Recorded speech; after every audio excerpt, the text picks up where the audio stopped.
샬롬 할렐루야. 빌립보서 2장 8절입니다. 사람의 모양으로 나타나사 자기를 낮추시고 죽기까지 복종하셨으니 곧 십자가에 죽으심이라. 아멘. 사무엘상 15장 22절입니다. 사무엘이 이르되 여호와께서 번제와 다른 제사를 그의 목소리를 청종하는 것을 좋아하심같이 좋아하시겠나이까. 순종이 제사보다 낫고 듣는 것이 수량의 기름보다 나으니. 아멘. 고린도후서 1장 9절입니다. 우리는 고린도후서 1장 19절. 우리 곧 나와 실루아노와 디모데로 말미암아 너희 가운데 전파된 하나님의 아들 예수 그리스도는 예하고 아니라 함이 되지 아니하셨으니 그에게는 예만 되었느니라. 아멘. 히브리서 5장 8에서 9절입니다.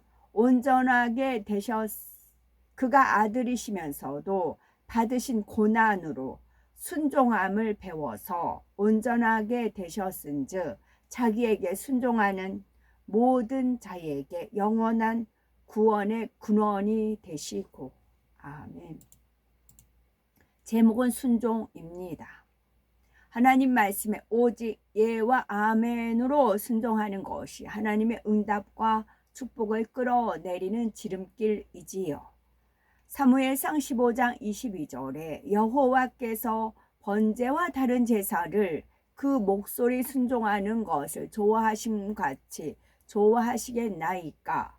순종이 제사보다 낫고 듣는 것이 수량의 기름보다 나으니 했습니다. 예수님께서는 죄인된 인류를 구원하시기 위해 십자가에 달려 돌아가시기까지 오직 하나님의 뜻에 따라 순종하셨지요. 구세주의 사명을 온전히 감당하시기 위해 예수님께서는 하나님 앞에 어떠한 순종으로 나오셨을까요? 아담은 죄인이 되기 전에 에덴 동산에서 영생을 누리며 살았습니다. 그런데 하나님께서 금하신 선악과를 먹는 죄를 범함으로 죄의 싹은 사망이라는 공의에 따라 사망에 이르렀고 지옥으로 갈 수밖에 없었지요. 하나님께서는 아담이 불순종할 것을 이미 아셨기에 예수 그리스도를 예비하셨습니다. 하나님의 공의 가운데 구원의 길을 열어주시기 위해서이지요. 그래서 예수님께서는 말씀이 육신이 되어 사람의 몸으로 이 땅에 태어나신 것입니다. 구세주에 대해서는 하나님께서 이미 예언하셨기 때문에 이를 알고 있는 원수 마귀 사단은 예수님을 죽일 기회를 호시탐탐 노리고 있었지요. 악한 사람들을 사주해 예수님을 핍박하고 결국 십자가에 못 박아 죽였지요.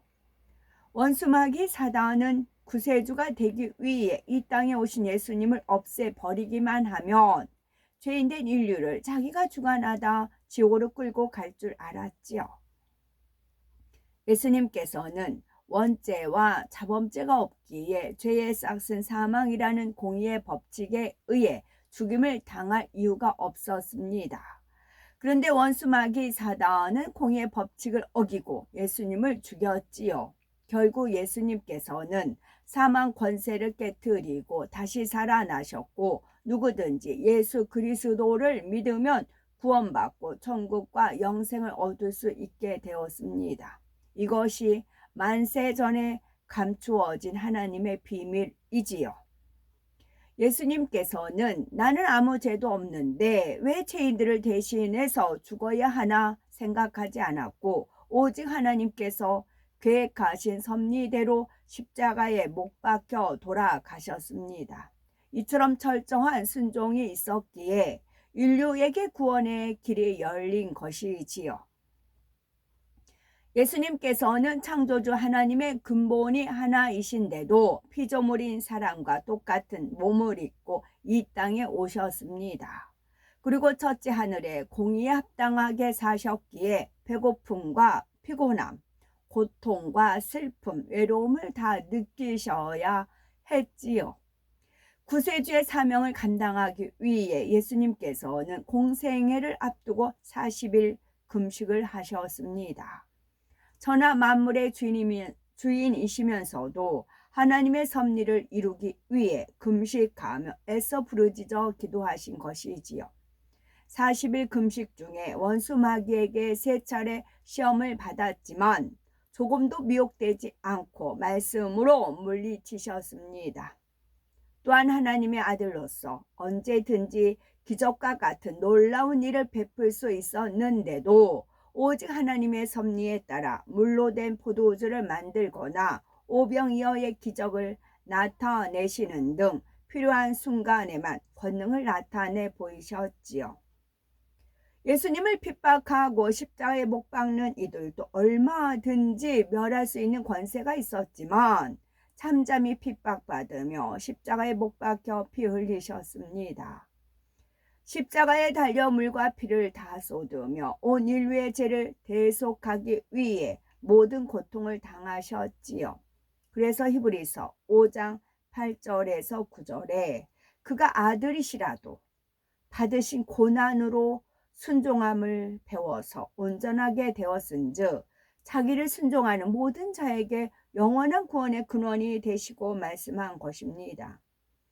이처럼 예수님께서 철저한 순종으로 공의 법칙을 온전히 이루셨기 때문에 누구든지 주님을 영접하여 진리대로 살면 더 이상 죄의 종으로 사망을 향해 가지 않고 의의 종이 되어 구원에 이를 수 있습니다. 마가복음 9장 23절에 할 수 있거든이 무슨 말이냐, 믿는 자에게는 능치 못할 일이 없느니라 말씀하십니다. 누구든지 믿음만 있으면 전지전능하신 하나님의 역사를 능히 체험할 수가 있는 것이지요. 믿음으로 기도하면 질병이 떠나고 믿음으로 명하면 귀신이 나가며 시험환난과 모든 재앙이 물러갑니다. 공의의 법칙에 따라 믿음대로 될 수 있다는 증거를 보여주는 것이 바로 순종의 행함이지요. 엘리야가 사르밧 과부에게 마지막 양식을 가져오라 할 때 당신이 하나님의 사람인 것을 믿습니다 해놓고 순종하지 않았다면 어떻게 됐을까요? 믿음의 증거가 없기 때문에 하나님의 역사도 일어나지 않았을 것입니다. 그러나 사르밧 과부가 순종했기에 그 행함이 믿음의 증거가 되어 믿는 자에게 능치 못할 일이 없다는 공의대로 하나님의 역사가 나타날 수 있었지요. 하나님께서 꿈과 비전을 주실 때 얼마나 명심해 끝까지 믿고 순종하는지가 매우 중요합니다. 요셉은 하나님께서 주신 꿈을 믿었고 어떠한 상황에서도 오직 하나님의 역사를 바라며 인도하심을 따라 순종하였지요. 13년 동안 종살이와 감옥살이를 하면서 오히려 하나님께서 주신 꿈과 정반대의 길을 가는 것처럼 보여도 추호도 의심하지 않았습니다. 하나님 계명대로 순종하며 정도를 걸었지요. 하나님께서는 이러한 요셉의 믿음과 순종을 보시고 꿈을 이루어 주셨습니다. 불과 30세에 강대국 애굽의 총리가 되어 왕 다음가는 지도자가 된 것이죠. 하나님의 놀라운 역사를 체험하려면 첫째는 성경 66권 말씀에 순종해야 됩니다. 둘째는 하나님께서 함께 하시는 주의 종의 말씀을 믿고 순종해야 되고, 셋째는 성령의 역사에 순종해야 됩니다. 성경 66권 말씀에 순종해야 합니다. 성경을 통해 하나님의 뜻을 알고 순종하되 먼저 단에서 선포되는 말씀을 듣고 배우는 대로 순종하면 되지요. 무엇을 하라 하지 말라 지키라 버리라는 말씀은 공의의 법칙이므로 순종에 행해야 됩니다. 예를 들어서 죄를 회개하고 통해 자복하라는 것은 회개하여 죄의 담을 헐어야 하나님께 응답받을 수 있다는 법칙을 알려주는 것입니다. 또한 부르짖어 기도하라는 것은 아담이 죄를 범한 이후 땀 흘려야 소산을 먹는다는 법칙에 따라 응답받는 기도의 방법을 알려주지요. 하나님을 만나고 응답받기 위해서는 죄를 회개하고 구할 바를 부르짖어 기도해야 합니다. 하나님과 막힌 죄의 담을 헐고 구할 바를 구하되 정성과 믿음을 내보여야 지요. 또한 성령의 역사에 순종해야 합니다. 하나님의 응답을 받기 위해서는 말씀을 듣고 기도하는 가운데 성령의 주관이 오면 즉시 순종해야 합니다.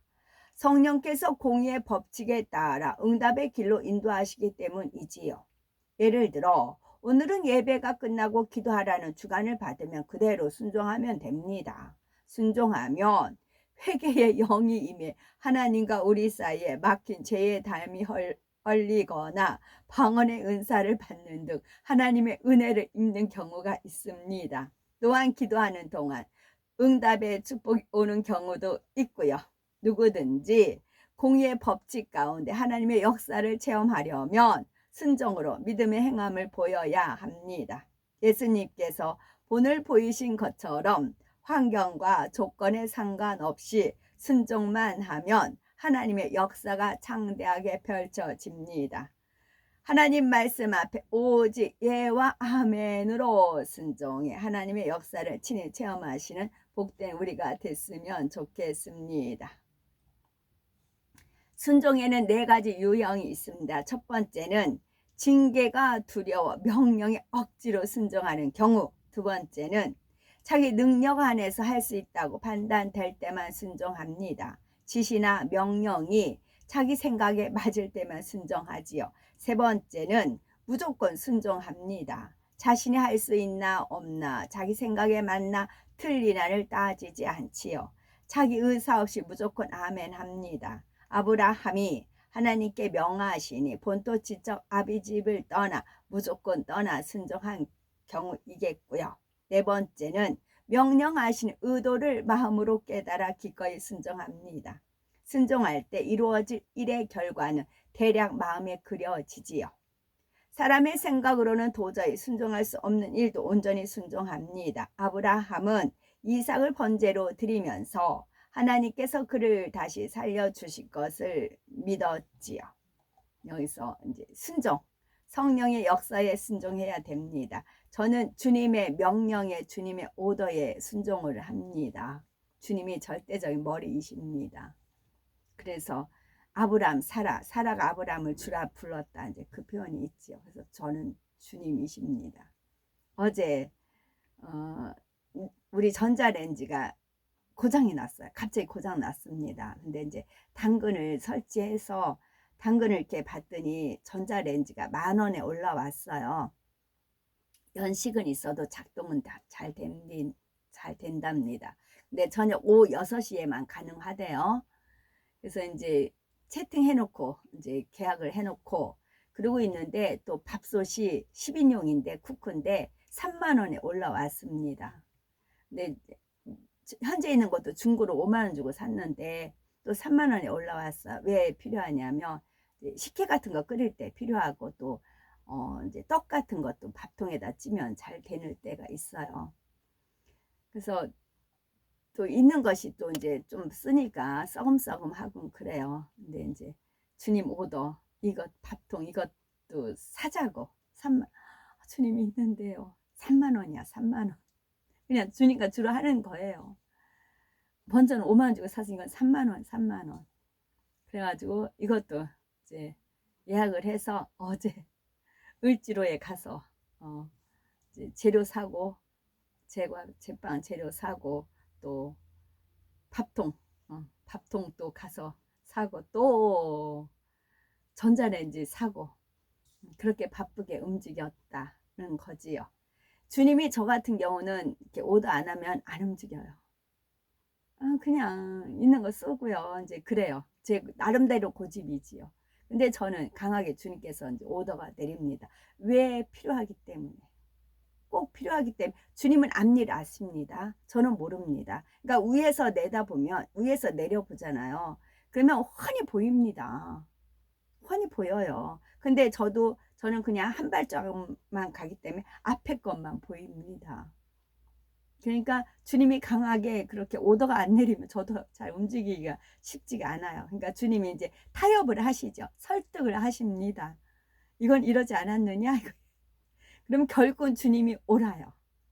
결국은 주님이 오르신데 제 짧은 안목으로 인해 가지고 이렇게 많이 차단을 하죠. 결국은 주님 뜻대로 하는데 이제 이런 표현을 해도 괜찮겠죠. 사랑 싸움인 거예요. 일종의 주님과 사랑 싸움이 있는 거죠. 이것이 나중에 추억이 되고요.